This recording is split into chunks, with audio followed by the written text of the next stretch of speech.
भारत का उर्वरक क्षेत्र। हाल ही में आर्थिक मामलों की मंत्रिमंडल समिति सीसीईए ने किसानों के लिए नवीन योजनाओं की एक विकास पैकेज को मंजूरी दी है। इस पैकेज के कुल परिव्यय कितना है? 3.70 लाख करोड़ रुपए है।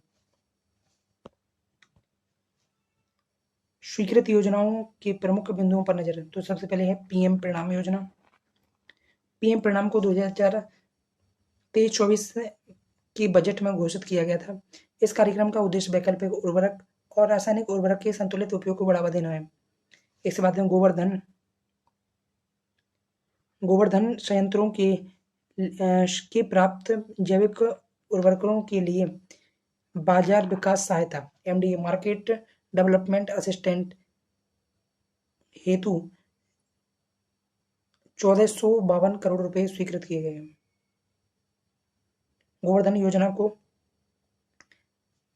स्वच्छ भारत मिशन के तहत 2018 में शुरू किया गया था। इसका उद्देश्य गांव की स्वच्छता पर सकारात्मक प्रभाव डालना और मवेशियों से उत्पन्न अपशिष्ट तथा अन्य जैविक अपशिष्ट से धन प्राप्त करना है। इसके अलावा सल्फर लेपित यूरिया या फिर यूरिया गोल्ड की शुरुआत की गई है। मृदा में सल्फर की कमी को दूर करने, किसानों के लिए इनपुट लागत को कम करने हेतु पहली बार सल्फर लेपित यूरिया या फिर यूरिया गोल्ड के उपयोग की शुरुआत की गई है। यूरिया गोल्ड वर्तमान में उपयोग किए जाने वाले नीम लेपित यूरिया की तुलना में अधिक किफायती और दक्ष है। इस बात सरकार ने यूरिया सब्सिडी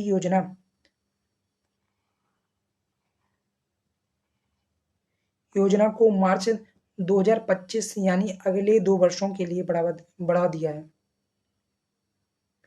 यह केंद्रीय क्षेत्र की योजना है। तो जो यूरिया सब्सिडी योजना कैसी है? एक केंद्रीय क्षेत्र की योजना है। इसका उद्देश्य 2025-26 तक आत्मनिर्भरता प्राप्त करने के लिए यूरिया के स्वदेशी उत्पादन को बढ़ावा देना है। अब भारत के थोड़ी उर्वरक क्षेत्र पे एक नजर डाल लेते हैं। चीन के बाद भारत का उर्वरक क्षेत्र का दूसरा बड़ा उर्वरक क्षेत्र है। ठीक है। इसके अलावा है तो भारत उपभोग की दृष्टि से सेकंड नंबर पे है। उपभोग की दृष्टि से भारत की रैंक क्या है? सेकंड है। इसके बाद है उत्पादन की दृष्टि से देखा जाए तो तीसरा सबसे बड़ा है। उत्पादन की दृष्टि से भारत तीसरे स्थान पर है। विश्व में उर्वरक सामग्री के सबसे बड़े आयातकों में से एक है और भारत उर्वरक सामग्री के सबसे बड़े आयातक में से एक है।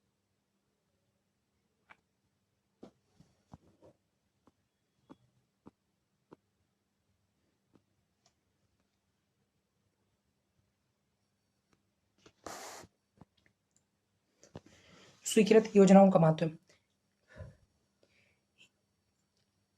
इनके माध्यम से संधारणीय कृषि को बढ़ावा देकर किसानों के समग्र कल्याण और उनकी आर्थिक बेहतरी पर ध्यान केंद्रित किया जा सकता है। अब आते हैं भारत के उद्योग क्षेत्र पर। उर्वरक उद्योग पर। उर्वरक ऐसी सामग्री है जिनका उपयोग ऐसी मृदा में किया जाता है जिसके अंदर पोषक तत्वों की कमी होती है। उर्वरक के जरिए पौधों को सभी तरह के पोषक तत्व प्रदान किए जाते हैं। यह एक रासायनिक उत्पाद है जिसे खनन और उत्पादन के जरिए प्राप्त किया जाता है। ये 8 कोर उद्योगों में से एक है। कुल उर्वरक खपत में यूरिया की हिस्सेदारी 2/3 से अधिक है। तो कुल उर्वरक खपत में यूरिया की हिस्सेदारी सर्वाधिक है और कितनी है? कुल उर्वरक का 2/3 मतलब 75% है।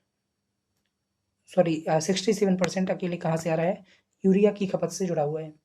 भारत में पोटास की आवश्यकता आयात के जरिए पूरी की जाती है और खासकर कहाँ से आयात किया जाता है? खाड़ी देशों से, रूस आदि देशों से पोटास की भारत में आपूर्ति की जाती है।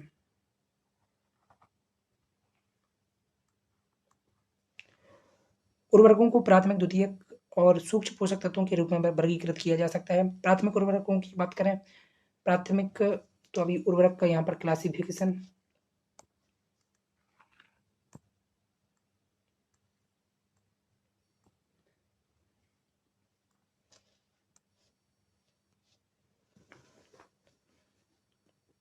प्राथमिक उर्वरकों को पुनः मृदा को आपूर्ति किए जाने वाले पोषक तत्वों के प्रकार के आधार पर वर्गीकृत किया जाता है।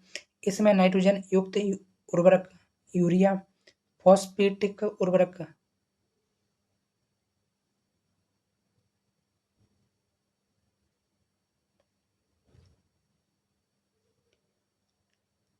Di ammonium phosphate, potash, muriate of potash आदि शामिल हैं। तो प्राथमिक उर्वरकों में कौन कौन शामिल है? यूरिया, डीएपी, एमओपी, एनपीके मुख्य पोषक तत्व होते हैं। अगर द्वितीयक उर्वरकों की बात करें तो इसमें कैल्शियम, मैग्नीशियम और सल्फर है। तो कैल्शियम, मैग्नीशियम और सल्फर सेकेंडरी हो गए। सूक्ष्म पोषक तत्वों की बात करें तो इसमें आयरन, जिंक, बोरान, क्लोराइड आदि शामिल होते हैं।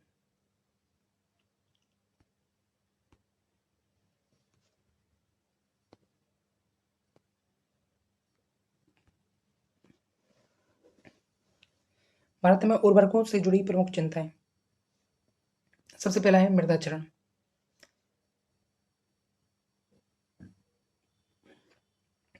यूरिया के अत्यधिक उपयोग से मृदा की उर्वरता और फसलों की गुणवत्ता पर प्रतिकूल प्रभाव पड़ता है। साथ ही इससे कीटों की से संबंधित समस्याएं भी उत्पन्न होती हैं।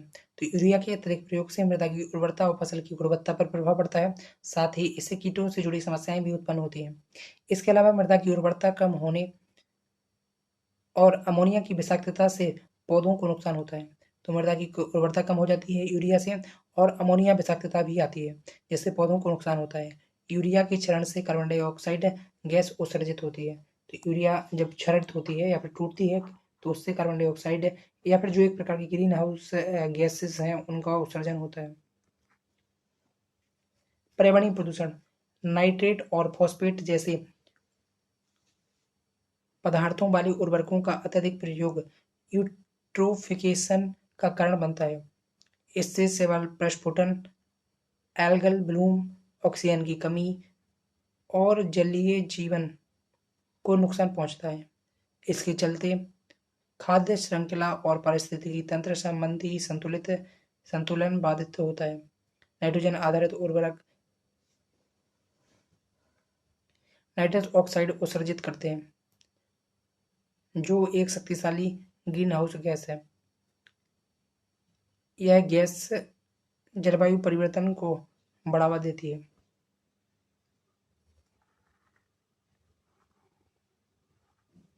मानव स्वास्थ्य। कृषि से होने वाला अमोनिया उत्सर्जन वाहन के धुएं से निकलने वाले प्रदूषण के साथ मिश्रित होकर वायु में खतरनाक कण पैदा कर सकता है। इससे श्वसन संबंधी बीमारियां बढ़ सकती हैं। उर्वरकों में मौजूद नाइट्रेट और फॉस्फेट रसायन भूजल में प्रवेश कर सकते हैं और पेयजल स्रोतों को दूषित कर सकते हैं। इसके चलते वयस्कों में कैंसर होने का खतरा बढ़ जाता है। राजकोषीय बोझ भी इससे आता है। अकुशलता को बढ़ावा मिलता है। किसी कंपनी को मिलने वाली सब्सिडी उसकी उत्पादन लागत को निर्धारित करती है, यानी लागत जितनी अधिक होगी सब्सिडी भी उतनी अधिक होगी। इसके परिणाम स्वरूप उच्च उत्पादन लागत वाली अकुशल कंपनियां इससे लाभान्वित होती हैं। अकुशल कंपनियां इससे लाभान्वित होती हैं।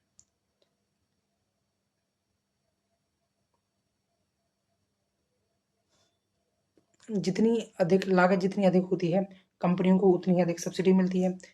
यही कारण है कि कंपनियां तकनीक पर निवेश नहीं करती हैं, अपनी कुशलता और दक्षता बढ़ाने पर निवेश नहीं करती हैं, बल्कि जो उनकी अकुशल कंपनियां हैं उनको लगातार जीवंतता भी मिली रहती है सरकार की तरफ से, ठीक है, और उत्तरजीविता उनकी लगातार बनी रहती है। तो कम लागत को बढ़ावा देने के लिए प्रोत्साहन का उद्देश्य विफल हो जाता है।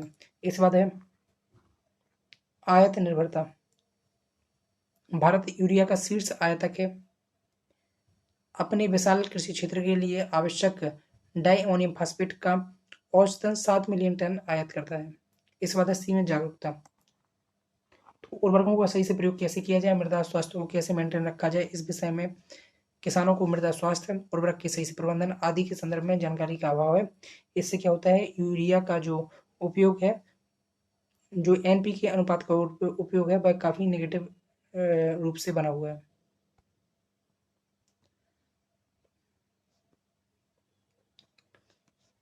इसके बाद है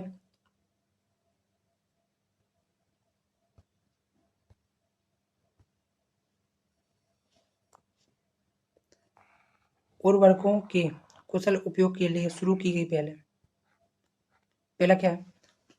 उर्वरकों की समय पर आपूर्ति सुनिश्चित करने के लिए उर्वरकों की समय पर आपूर्ति सुनिश्चित करने के लिए रसायन और उर्वरक मंत्रालय ने एक एक राष्ट्र एक उर्वरक योजना शुरू की है। इसे प्रधानमंत्री भारतीय जन उर्वरक परियोजना नामक उर्वरक सब्सिडी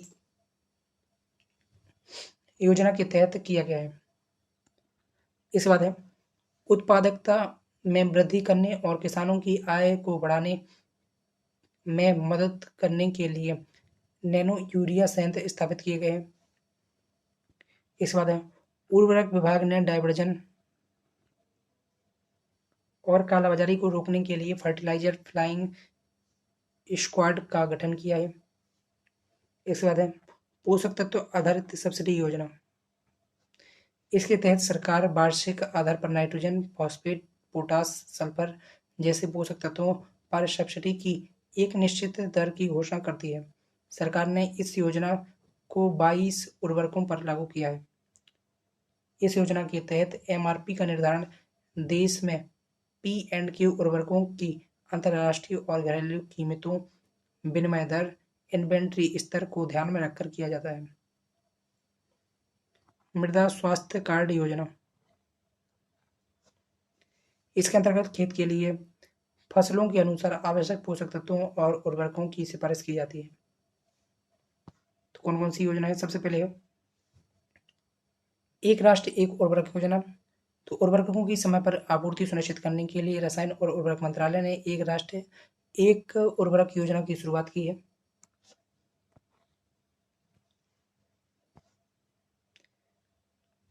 इसे प्रधानमंत्री भारतीय जन उर्वरक योजना पीएमबीजेपी नामक उर्वरक सब्सिडी योजना के तहत शुरू किया गया है।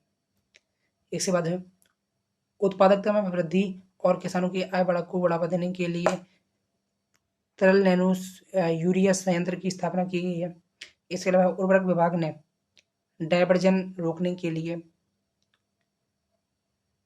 फर्टिलाइजर फ्लाइंग स्क्वाड एफएफएस का गठन किया है। इसके अलावा नीम लेपित यूरिया कार्यक्रम शुरू किया गया है।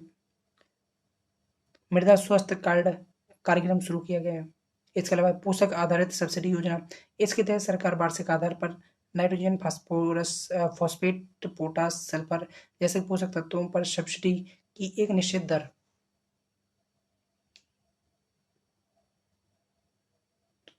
निर्धारित करती है। तो यूरिया सब्सिडी योजना और एक है पोषक तत्व मतलब न्यूट्रिशन बेस्ड सब्सिडी स्कीम। तो दो योजनाएं सरकार द्वारा और चलाई जा रही हैं।